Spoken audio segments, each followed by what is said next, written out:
for a brand new year, and this time it's a big one. Big questions!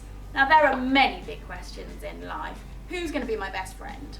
Will I get to go on holiday this year? Will there be chocolate cake for lunch today? But there are also some really big questions. Is God real? Who is Jesus? Why did he die? How can I be sure of my faith? And those are the questions we're going to be looking at for our next series. Now the first thing to say is you should never be embarrassed or frightened of asking questions, because it's such an important way of how we get to know Jesus and love him better. So please make full use of our big questions postcards each week, and feel free to ask your leaders and your grown-ups at home if you've got any questions. And hopefully our talks will also help along the way. Also, as we've just gone through in our Bible verse, God tells us that if we ask, we will receive, and as we seek him, we will find him. So today's big question is God real? And in the spirit of seeking, I have hidden some evidence in my bucket, and we're going to take each piece of evidence and look at it to find out if we think God is real. Now, it isn't possible to prove it 100% either way. In fact, if you think about it, you can't prove anything. The best you can do is look at the evidence and make a good decision, and that's what we're going to do today. So let's start with my first piece of evidence in my bucket. Handcuffs. Now, we all have within us a sense of right or wrong, a sense when things aren't fair, or if someone breaks the law, we think they should go to prison. It's almost like there's an internal law inside of us. In fact, it's like maybe there's a God who gave us a sense of right or wrong. So that's piece of evidence number one. What's next? A CD. Now, when I listen to certain pieces of music, I can get shivers down my spine or a longing in my heart. It kind of gives me a sense that there's something bigger than just this world. And people have found that through centuries, that art, music and beauty give them a sense that maybe there is a God beyond this earth. That's number two. Number three. Chocolate. Do you know what? I really fancy some chocolate right now. Anyone else fancy some chocolate? Do you know, the reason we fancy chocolate is because chocolate exists. In the same way we get thirsty because water exists, and we get hungry because food exists. And that's a bit like people long for God, perhaps because God exists. So that's our third piece of evidence. What's next? A candle. That's a bit of a random one. But imagine if I said to you, I came downstairs this morning and there on my kitchen side was a candle. And you might say to me, well, Bryony, that's very nice for you. Who put it there? And I would say, nobody, it was just there.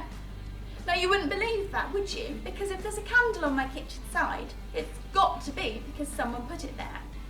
Scientists believe that the world was created with a big bang, and that set the universe into motion. But in the same way that someone put my candle on the kitchen side, someone must have started the big bang.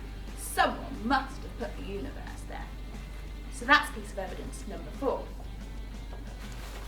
Next, I've got a book about space, and this represents our universe because our universe is so incredibly and intricately designed. There are so many factors that have to be exactly so to make life possible, and somehow they just are. Let's take one. Let's take gravity. So gravity is the force which keeps our feet on the floor, which stops us from floating up into space. And it can be set at a number of different points. It can be lighter, it can be heavier. In fact, let's imagine that we've got a tape measure stretched across the whole of the universe. That's billions and billions of miles. And at every point along that tape measure, at every inch is a mark. Now that represents the range that gravity could have been set at. And it is set at one precise mark. And if it had been set 1 inch to the right or 1 inch to the left, remember, in the scale of a tape measure across the whole universe, then life would not have been possible.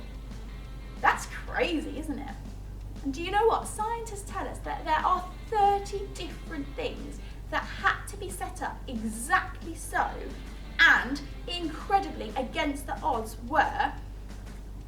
That suggests to me that somebody designed and planned our world. That suggests that God is real to me. So our final piece of evidence, let's see what it is my diary. Now that represents my life, because our last bit of evidence is about the lives of Christians everywhere.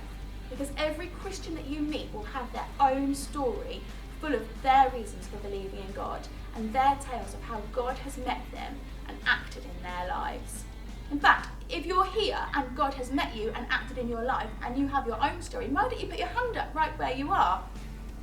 There are millions and millions of people across the world who can give you their stories.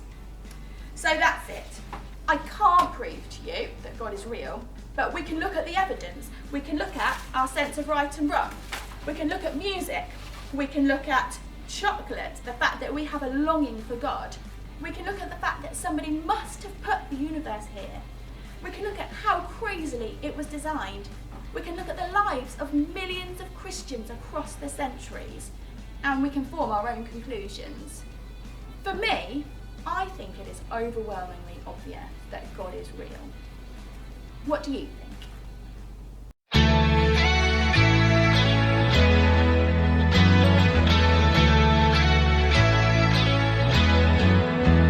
I'm reading my Bible, and this is what it says to me. It tells me that I'm never ever alone. I'm learning how Jesus came down to us and gave his best. Without a doubt, the best friend you'll ever know. Our God knows exactly what I need, so I remember this. Let's go! When you ask, he cares. When you seek, he's there. When you knock, knock, knock, knock, knock, God opens up the door. When you ask, he cares. When you seek, he's there. When you knock, knock, knock, knock, knock, God opens up the door. Oh, oh.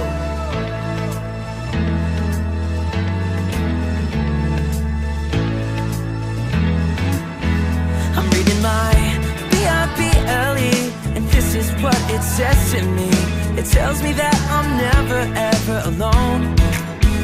I'm learning how Jesus came down to us and gave his best. Without a doubt, the best friend you'll ever know. Our God knows exactly what I need, so I remember this. Let's go! When you ask, he cares. When you seek, he's there. When you knock, knock, knock, knock, knock, God opens up the door. When you ask, he cares. When you seek, he's there. When you knock, knock, knock, knock, knock, God opens up the door. Oh, oh.